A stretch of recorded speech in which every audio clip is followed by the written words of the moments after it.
حضرت عبداللہ بن عمر بن عاص رضی اللہ عنہ سے روایت ہے، انہوں نے رسول اللہ صلی اللہ علیہ وآلہ وسلم سے روایت کی کہ آپ صلی اللہ علیہ وآلہ وسلم نے فرمایا، جب روم اور فارس فتح ہو جائیں گے تو تم کس طرح کی قوم ہوگے؟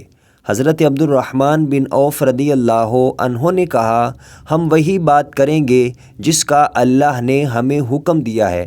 رسول اللہ صلی اللہ علیہ وآلہ وسلم نے فرمایا، یا اس کے برعکس، تم دنیا کے معاملے میں ایک دوسرے سے مقابلہ کرو گے، پھر ایک دوسرے سے حسد کرنے لگو گے، پھر ایک دوسرے سے منہ موڑ لو گے، پھر ایک دوسرے سے بغض میں مبتلا ہو جاؤ گے، پھر مسکین مہاجرین کے ہاں جاؤ گے اور ان میں سے کچھ کو حاکم بنا کر دوسروں کی گردنوں پر مسلط کر دو گے۔ صحیح مسلم حدیث نمبر 7427۔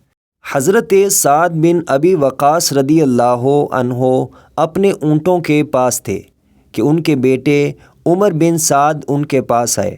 جب حضرت سعد رضی اللہ عنہ نے انہیں دیکھا تو کہا، میں اس سوار کے شر سے اللہ کی پناہ چاہتا ہوں۔ وہ اترے اور ان سے کہا، آپ اپنے اونٹوں اور بکریوں کے پاس رہائش پذیر ہو گئے ہیں اور لوگوں کو چھوڑ دیا ہے کہ وہ سلطنت کے بارے میں باہم لڑ رہے ہیں، آپ بھی اپنا حصہ مانگے۔